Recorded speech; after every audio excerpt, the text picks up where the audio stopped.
Someone takes longer than usual to reply. That is all that happened.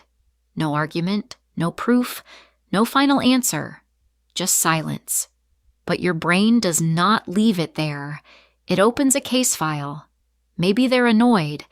Maybe you said something wrong. Maybe they saw it and ignored you. Maybe this means something bigger. And within seconds, your brain has turned one missing reply into a full emotional crime scene. Freeze that, because this is the part most people miss. You did not react to the truth. You reacted to the story your brain built around a tiny piece of information. And the scary part? It felt real. That is how your brain lies to you. Not with obvious lies, with believable ones, small ones, fast ones, the kind that arrive before you even notice they are guesses. A look becomes judgment. A mistake becomes failure. A quiet room becomes danger. A tired body becomes, something is wrong with my whole life. And because the thought happens inside your own head, you trust it. Most people assume the answer is simple. You are overthinking. You are insecure. You are too emotional. You just need to stop being negative. But that is not quite right. The real answer is stranger. Your brain is not built to show you reality exactly as it is. It is built to predict reality before it arrives. This idea is often called predictive processing. Your brain is constantly guessing. What does this person mean? What will happen next? Am I safe here? Do they like me? Did I mess this up? Is something wrong? Most of the time, this is useful. You could not function if your brain waited for perfect information every second. You cross a road because your brain predicts where the car will be. You hear a voice and predict the words before they finish. You walk into a room and feel the mood before anyone explains it. Your brain fills in the blanks. But here is the problem. When your brain feels unsafe, it does not fill the blanks with peace. It fills them with threat. A delayed reply becomes rejection. A short answer becomes anger. A small mistake becomes proof that you are failing.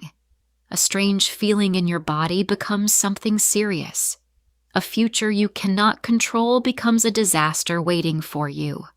Your brain takes uncertainty and turns it into a story. And fear is a very convincing writer.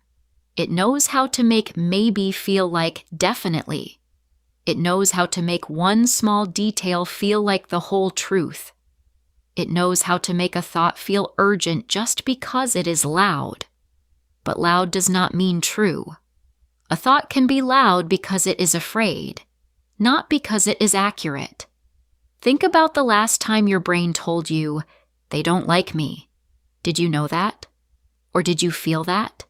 Because those are not the same thing. And your brain blurs that line all the time. This is one of the strangest things about being human.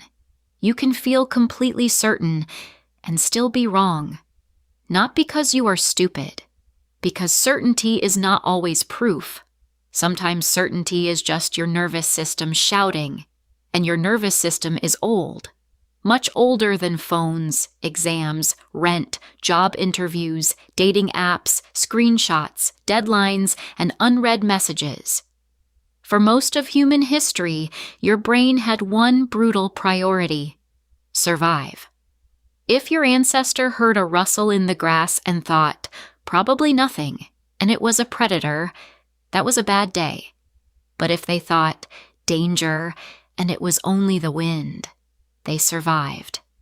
So the brain learned a rule: better to be wrong and alive than calm and dead. That rule kept bodies breathing. But now it runs inside a completely different world. The predator is gone, but the alarm is still here. Now the rustle in the grass is a message with no reply, a weird tone in someone's voice, a meeting invite, a bank balance, a look from someone across the table, a quiet night where your brain suddenly starts asking questions you cannot answer. Different world, Same ancient alarm. And once that alarm turns on, your brain starts doing something dangerous. It starts collecting evidence. If you feel like you are failing, your brain finds every unfinished task.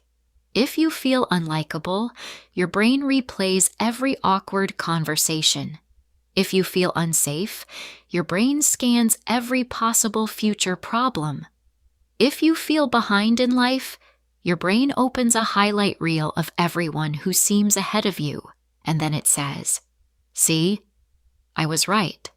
That is the trick. Your brain can create a fear, then search your life for evidence, then show you the evidence, and make you think the fear was true from the beginning. But that is not truth. That is a loop. And memory can join the lie too. You think your memory is like a video file. You press play and the past appears. But your brain does not replay the past perfectly. It rebuilds it. Every time. And when it rebuilds the memory, your current mood can edit the scene. When you feel low, your brain remembers failures more easily. When you feel anxious, it remembers danger more easily. When you feel embarrassed, it zooms in on the worst 3 seconds and deletes the rest of the room. So that old mistake you keep replaying, it may not be as big as your brain makes it feel. Your brain is not showing you the event. It is showing you the event through today's emotion. Same past, different brain state, different story. Which raises an uncomfortable question.